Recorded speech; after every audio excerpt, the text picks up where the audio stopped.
Bismillahirrahmanirrahim. Assalamualaikum warahmatullahi wabarakatuh.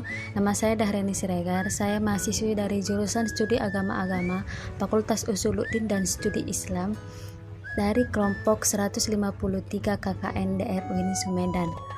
Nah, sebelum kita ke pembahasan, jangan lupa untuk tekan tombol like, comment, share, and subscribe.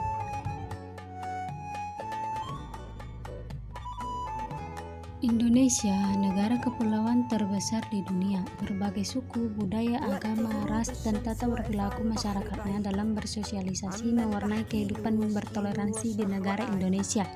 Indonesia sebagai negara yang menjunjung tinggi nilai-nilai toleransi yang diakui di dunia. Secara resmi, Indonesia mengakui 6 agama yakni Islam, Protestan, Katolik, Hindu, Buddha, dan Konghucu. Tentunya keenam agama ini sangat berbeda dan tidak sama. Namun, ketika paham pluralisme agama masuk ke dalam Indonesia, disinilah muncul pengertian bahwa semua agama itu sama. Tentu kamu tidak setuju dengan pengertian ini, bukan? Nah, di sini saya akan menuturkan 5 alasan mengapa semua agama itu dikatakan sama. Yang pertama, kepercayaan tentang adanya Yang Maha Suci.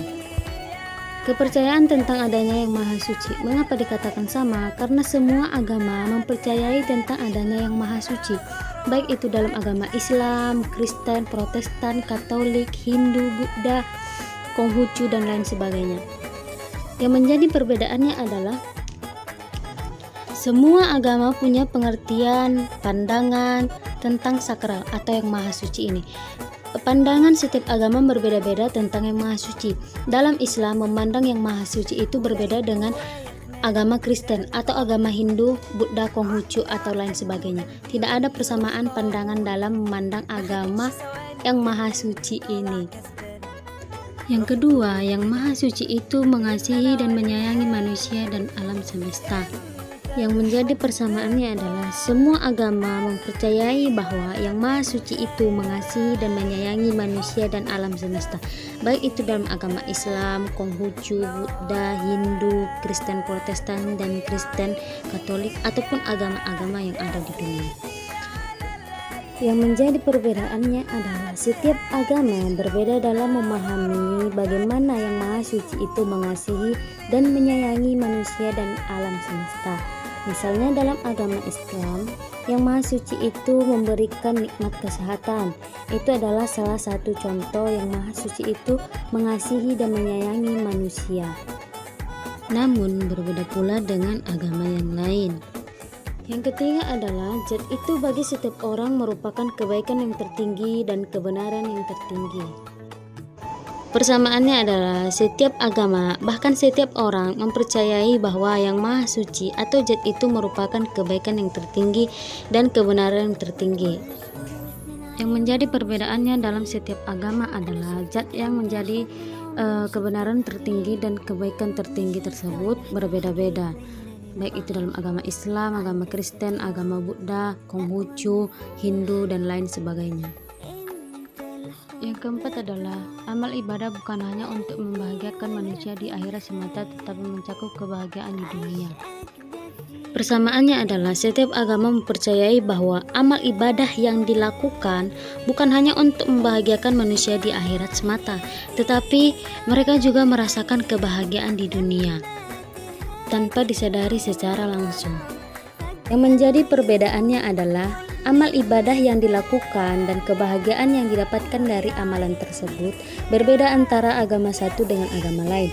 Misalnya dalam agama Islam, ketika seseorang melakukan sedekah, dia akan mendapatkan kebahagiaan di dunia, yaitu mendapatkan rezeki dari Allah SWT, dan kebahagiaan di akhirat karena sudah melakukan amalan yang baik. Dalam agama Kristen, ketika seorang melakukan iman Kristiani, dia akan mendapatkan kebahagiaan di dunia, yaitu mendapatkan tempat dari orang-orang yang baik dan menerimanya. Dia juga mendapatkan kebahagiaan di akhirat karena sudah melakukan amalan yang sangat baik.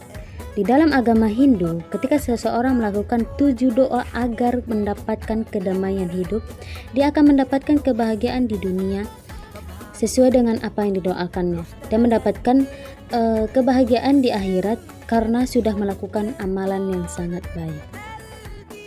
Yang kelima adalah jalan yang dilalui manusia untuk mencapai Tuhan dan keselamatan dilalui dengan cara pengorbanan. Persamaannya adalah semua agama mengakui bahwa jalan yang dilalui manusia untuk mencapai Tuhan dan keselamatan dilalui dengan cara pengorbanan. Perbedaannya adalah jalan yang dilalui dan pengorbanan yang dilakukan manusia untuk mencapai Tuhan dan keselamatan dilakukan dengan cara yang berbeda-beda antara agama satu dengan agama lain.